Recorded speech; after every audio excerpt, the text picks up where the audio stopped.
If there is anything more outdoorsy than sitting next to a campfire in the woods in the middle of nowhere, I'm not sure what it would be. Many of us have the memory of sitting around a campfire before we spent our first night outdoors in a sleeping bag, and when kids do this, they often think it's the coolest thing they've ever done. There are, of course, all sorts of campfires. There are big blazing campfires, there are cooking campfires, there are campground and backyard campfires, to name only a few. People have been sitting around campfires for many thousands of years, and many passages in literature and even some YouTube videos praise the romance and practicality of the campfire. But as I record this in late April 2016, there are reminders that fire can pose a hazard to wild and rural areas. There have been a number of recent wildfires in the United States. With one of these, a campfire is the suspected cause. We're going to talk about the times and places when the risk of wildfires is high. We're going to talk about the danger these risks pose and how we as outdoor enthusiasts can help prevent wildfires. What causes that kind of risk? It's almost always dry conditions, sometimes exacerbated by strong winds. Both can exist in the spring. This can happen in both the western and eastern U.S. and Canada. It might seem a paradox that in the spring, when it rains frequently, that wildfire danger would be high in the east. Yet low humidity and seasonal wind could dry everything out severely in a matter of hours at a time before annual growth of vegetation is underway. When this happens, the wood and vegetation in a forest can go up in flames as fast as cardboard soaked in kerosene. I have personally seen how quickly this can happen, and it is an unbelievable sight to behold. I'll tell more about that story in a minute. Also, as I speak, Shenandoah National Park has been the scene of a wildfire that has continued for days and is not yet completely extinguished. So far, the fire has covered more than 10,000 acres. This fire is evidence of how a wildfire, even in the eastern United States, can get way out of control and be very hard to contain. I have read this fire is believed to have a human cause, but a campfire is not suspected. That's not the case with a wildfire that broke out along the Appalachian Trail in Connecticut in the same month. A campfire on the AT is suspected to be the cause of that fire. The AT Conservancy issued an alert on its website and on Facebook urging hikers to refrain from building fires until the risk of fire dangers decreases. In the west, which is usually drier than the east, wildfires can cover hundreds of thousands of acres, destroy dozens of homes, force the evacuation of thousands of people, and cost millions of dollars to extinguish. Many of us love to go to sparsely populated wilderness areas far from home. Count me in that group, and I have made a number of such trips. Some of these areas have permanent bans on campfires. During some times of the year, the National Weather Service issues alerts when the risk of wildfires is high. When we visit those areas, there's a burden on us to respect fire bans and be aware of any fire risk advisories. In the description are 2 National Weather Service links on fire alerts. In one of them, we open a link to a specific area and see the weather forecast. In such a forecast, we might read, dry with relative humidity between 20 to 30% away from the water today. And conditions like that increase the risk of wildfires. Under those conditions, we'll have to skip the campfire and cook with a camp stove. Some national park, national forest, or state park websites might list specific cooking gear allowed during high-risk conditions. If we accidentally set the woods on fire, serious legal trouble might result. In the description, I have put links to 2 stories about wildfires. One was caused by a campfire.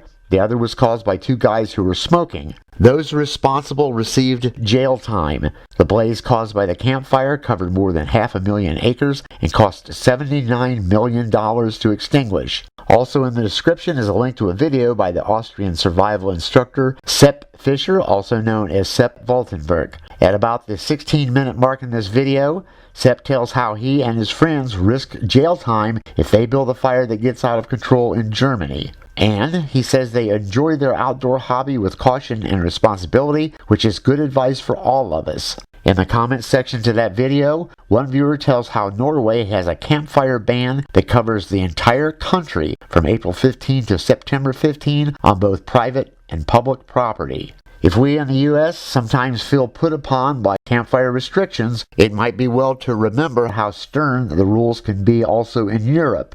I once accidentally set a fire in northern Ontario, maybe 50 yards from where this photo was taken. It was in the spring, at the same time of year this photo was shot.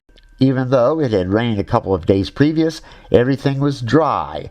I soon understood how extremely dry it was. I was sitting on the ground and lit a Coleman stove with a wooden match. I gave the match a shake to put it out and tossed it over my shoulder as I adjusted the stove. In a minute, I felt significant heat on my back. I wondered, is the sun really that hot? I turned around and almost had a heart attack. A big piece of dead wood more than a foot long was covered in flames 8 inches tall. The match had not gone out, and it had landed on that wood. I was sitting next to a water source and had a big pot with me, so the fire was out in a matter of seconds. But it still scared the living hell out of me, and I never forgot it. I began to think about what it would take for a campfire to be easy to control. To speed up the story, I hit on a method of using as little wood as possible in combination with a piece of vinyl tubing. The tubing is maybe 24 to 30 inches long with an outside diameter of 1/4 inch.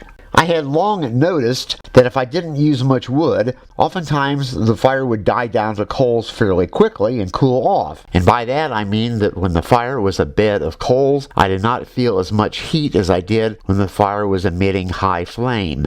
A blacksmith, of course, will use a bellows or fan to get a lot of heat out of his relatively small coal fire. So that's where the tubing comes in.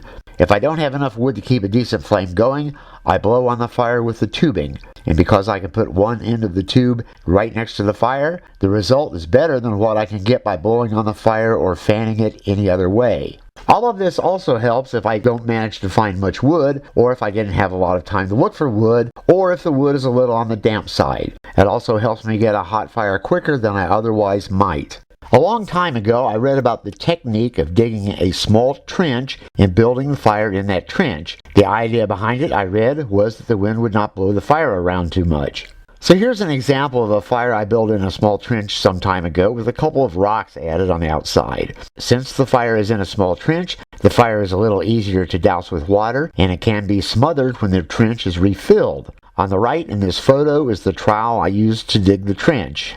Having said all that, it's certainly worth remembering that there are many times, particularly in the eastern United States, for example, in the late summer when it's really humid and everything is green and the wildfire danger is low, that we can build a nice big fire and enjoy it thoroughly. And if I have a lot of time and someone else to help me, why not build a big fire? If I know in advance I'll build a fire on a camping trip, I carry the tools to do the job right, like a saw, and/or an axe, and/or a big knife. There are plenty of good videos on YouTube about how we can immerse ourselves into the craft of building campfires, so I see no need to go into all of that here.